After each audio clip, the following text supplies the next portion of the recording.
big welcome to you all. I'm Emma and this is my channel, So Do Emma. If you're new to the channel or if you have watched a few videos and not subscribed yet, please do subscribe. Then you won't miss out and forget, because I'll have a little friendly reminder of a notification to say I've uploaded a new video. So yes, and if you like the video, please do like it. If you've enjoyed it, it lets YouTube dish it out to more people, which is always good. Yeah, so I'm just trying to build up the channel ever so slowly, not to give me stage fright. So yes, without further ado, we've now got the nitty gritty out of the way, and this video is all about my make since the beginning of January. So yes, I've got a major catch up to do and it's just past mid-February already. Where has the time gone? Like January took forever and now February it's like rocketing. But yes, so pause this video because it's going to be a long video, so you need to go and get a cuppa. Yeah, what's new? Some are 8 minutes, some are 12 minutes, some can go on for more. So first off, it's straight into the make 9, and I thought, you know what, I am going to try and tackle this make 9 if I can. Now, I'll insert some pictures of makes, but some of the makes I've got with me, so yes, I'll show you them. So first off is the Closet Core patterns, and it's the Cielo top. Now I had got this as part of the Rome collection, so I've got the Petra trousers and the skirt, Fior skirt. That's it, came from my mind. But first off, I tried off the Cielo, and I added this one to my make 9 because I thought really like the top and it's quite adaptive. So this is the second pattern that I've tried from Closet Core patterns and can't fault the instructions. They're really good. Yeah, so it's in a lovely viscose twill that I got from Sister Mantica a while ago, and it had been in my stash for a wee while, so I thought, you know what, this is the year to cut into those precious fabrics. I can't just hold on to them and just, it's kind of a waste if they just tuck away. Yeah, so tick off my make 9.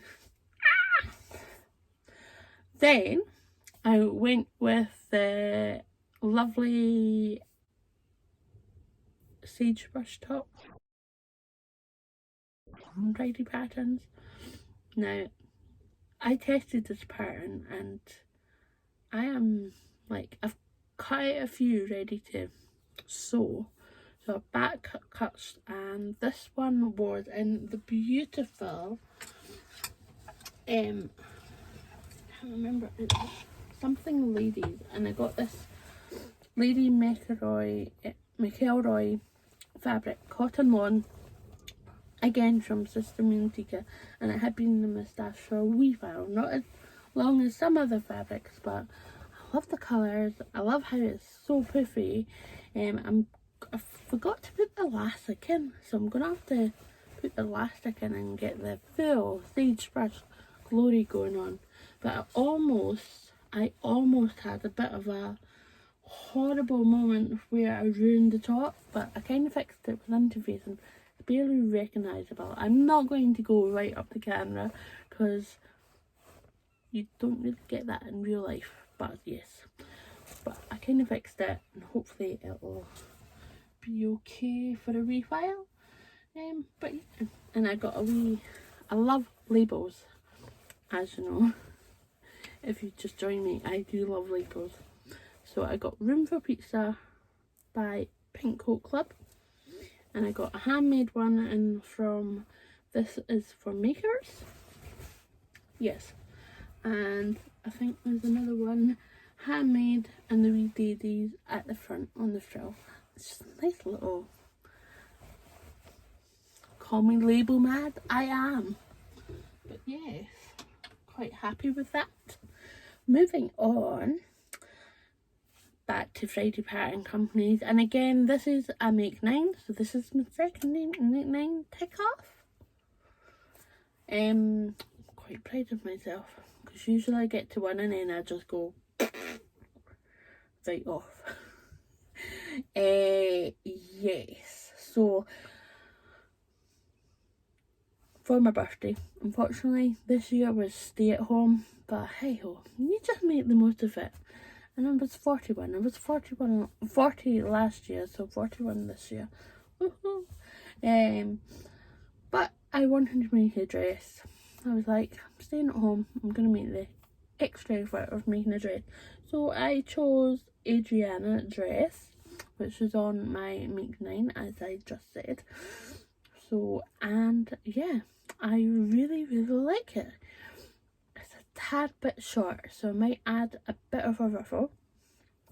But I'll see. I'm still on the fence about that. I do have a crush on Friday Pattern Company patterns, because what's not to crush about?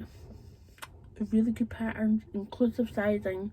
Most of the patterns are now, and Chelsea is working hard producing all of our patterns to be inclusive. I think there's 2 or 3 that are left to be sized up to 7X, but majority of them are up to 7X, which is brilliant.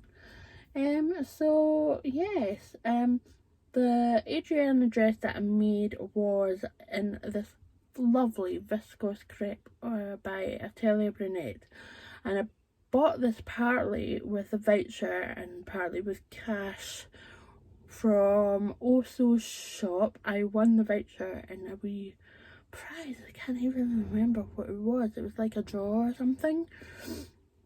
But I managed to get the bolt end of this Atelier Brunette Smokey Dune viscose crepe, and it's absolutely gorgeous. It's lovely to work with.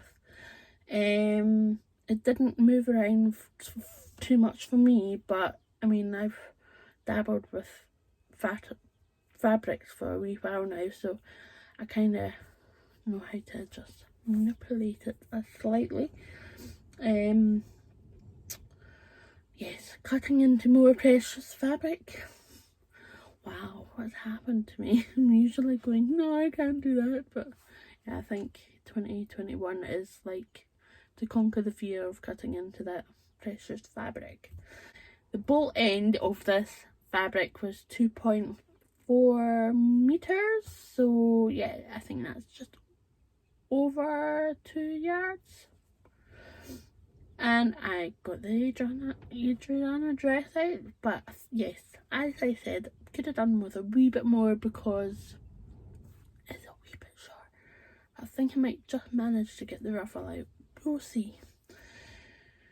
And I might just taper out the bottom because there's a slight excess for the bit of fabric. It's weird. I should have done the proper way of adding width to that, where it tells you in the instructions how to do that, but I did it my own way, and there you go. There is a reason why those are in the instructions, Emma. Totally. So after the Adrienne dress was the Bakerloo dress. I did this as part of a tester for Nina Lee patterns, and yeah, really like it. Love the statement collar, and the best feature I think is the cuffs, the sleeve cuffs. Just it's a lovely little finishing touch. I did this dress in a tencel twill from the fabric room in a khaki colour. Love it, but I just find that because of the weight that's on the collar, it slightly pulls the neck forward. So in hindsight, I'm not going to use tencel twill again for it. Yeah, so I just love the cuffs. Really, really like them. So, suspense. So, sweaters. Can it be a good sweater, especially on a January, February cold day? You just want to snuggle up. So yes, I made this Jarrah sweater. One can't have too many sweaters, right? And this was kinda is like an oldie to my granddad. He had this lovely little hat, which I've got. I don't know how it's got a hole in it now, but he wore this hat every winter, almost without a fail, and yeah, it's just like it reminds me of him and the hat, and yeah, that's really nice. The Jarrah, I love it. Definitely a TNT sweater for me. So yes, you'll probably see more. Yeah. You're probably going, what are you wearing, Emma? At the start of the video, what are you wearing? Oh, well, it's the next make that I've made. It is the Sagebrush top. How could you not guess? And I have the cuffs and the elastic. It's in a lovely double gauze fabric that I got from Lamazi Fabrics. And it's got the wee gold speckles on it. Top tip, just don't iron it. Oh, it does need an iron, but if you're going to iron it or press it, put a pressing cloth on top or a tea towel, just so that you don't melt the wee gold tips, because they tend to fall off. That was a kind of a top tip from Laura Cotton Reel Studio. This was heavily influenced by Laura, because she had a mustard one, and it just was like, oh, need to make a sagebrush in that double gauze that I've got. So I did. So yeah, we're on to the third make 9 next. Yeah, it's a Pona jacket by Helen's Closet. Now, when it came out, I was like, oh, that's really nice. And then Minerva gave me the makers list. So I thought, right, you know what? I'm gonna kill 2 stones with one bird or something like that. I think it's the other way about, but I'm not actually gonna kill a bird. There we go. So I got a black wool blend from Minerva, and yes, that's over on Minerva's blog post. So yeah, I'll pop a link in the box below. Really nice to work with, and I used Helen's Closet blog post on how to add a lining. I think it's in the hacks part of a blog post, so I think if you go into blog, and then it'll be under hacks, so if you go there, I'll pop a link there, you can find the lining hack. Really good instructions. She's got photos guiding you through bits and pieces. I'd say I did a good job, but I think if I were to do it again, I would try slightly different. Just that there's extra bits of fabric inside of the lining, and I'm like, what? Yeah, no idea, but it's wearable, doable. I'm quite happy. And I got the lining from one of my local fabric shops, Fabric Focus. It was kind of in the sale bucket, and I was like, you know what, really wide, I'll get a couple of makes out of that, no problem. So I'm glad I kind of teamed up the animal print and the Pona jacket. And yeah, keeping count of how many make 9s I've done. That's like mental. Answers on a postcard, or put it in the box below. Sorry, I've been MIA recently. One, I think I filmed a video and I just wasn't feeling it when I was editing it.